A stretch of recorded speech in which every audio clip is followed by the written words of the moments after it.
Hello everyone, আসসালামু আলাইকুম। Welcome to our খুশির ছোট ছোট গল্প চ্যানেলে সবাইকে স্বাগতম।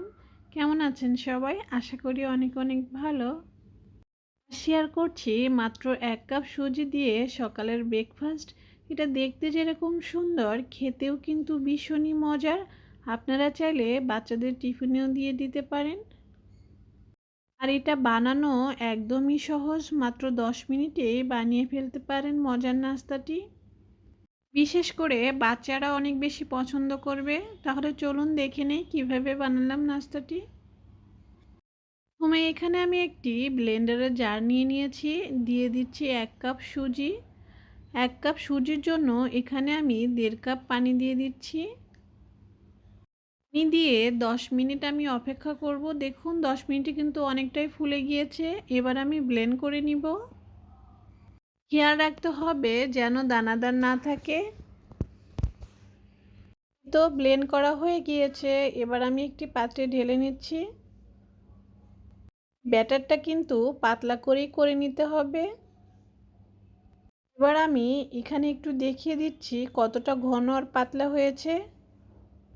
এবার দিয়ে দিচ্ছি 1 কাপ গাজর কুচি, 2 থেকে 3 টেবিল চামচ দিয়ে দিচ্ছি ধনিয়া পাতা কুচি, স্বাদ মতো লবণ। এই সব কিছু ভালো করে মিশিয়ে নিতে হবে। আপনারা চাইলে অন্য অন্য সবজিও এখানে ব্যবহার করতে পারেন। 10 মিনিট মিশিয়ে নিতে হবে যেন কোনো লাম্পস না থেকে যায়। এবার আমি ঢাকনা দিয়ে ঢেকে দেব 10 মিনিটের জন্য রেস্টে। আর একটি পুর বানিয়ে নিতে হবে। এই জন্য ফ্রাই প্যানে দিয়ে দিচ্ছি সামান্য একটু তেল। হালকা গরম হয়ে আসলেই দিয়ে দিতে হবে 1/2 টেবিল চামচ আদা রসুন বাটা। সামান্যই দিতে হবে। কিছু মশলা ব্যবহার করছি, দিয়ে দিচ্ছি 1 টেবিল চামচের মতো লাল মরিচের গুঁড়ো, 1/2 চা চামচের মতো হলুদ, 1 টেবিল চামচ দিয়ে দিচ্ছি জিরা গুঁড়া, স্বাদ মতো লবণ দিয়ে হালকা করে একটু ভেজে নিতে হবে। খেয়াল রাখতে হবে যেন মশলাটা আবার পুড়ে না যায়। এবার দিয়ে দিচ্ছি আগে থেকে 2টি সিদ্ধ করে আলু রেখে দিয়েছিলাম, সেটা ম্যাশ করে এখানে দিয়ে দিচ্ছি। সব কিছু ভালো করে মিশিয়ে নিতে হবে মশলার সাথে। পর্যায়ে কিন্তু লবণটা চেক করে নিতে পারেন ঠিক হয়েছে কিনা। এবার দিয়ে দিচ্ছি 1 প্যাকেট ম্যাজিক মশলা। আবারও সব কিছু ভালো করে মিশিয়ে নিতে হবে। আপনারা চাইলে এখানে সিদ্ধ ডিমও একটা ব্যবহার করতে পারেন। দিয়ে দিচ্ছি সামান্য একটু ধনিয়া পাতা কুচি।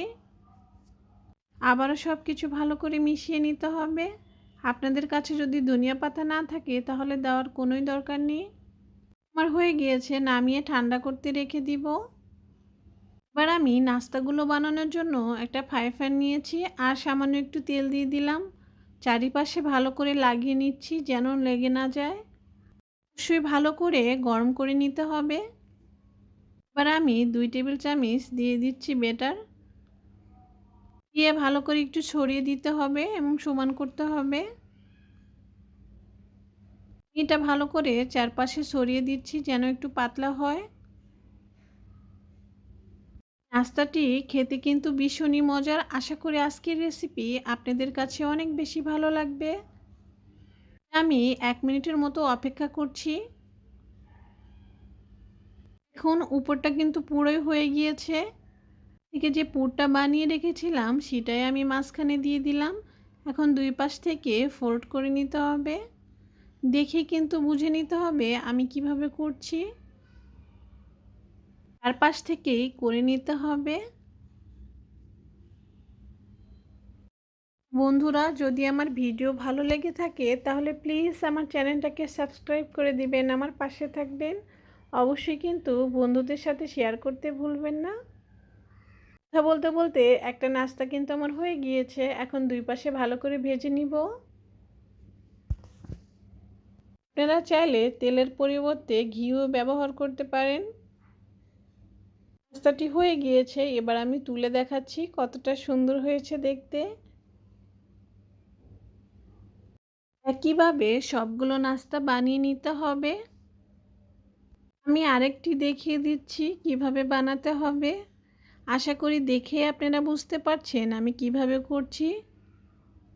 সামান্য একটু তেল দিলে একদমই লেগে যাবে না, একদম উঠে আসবে।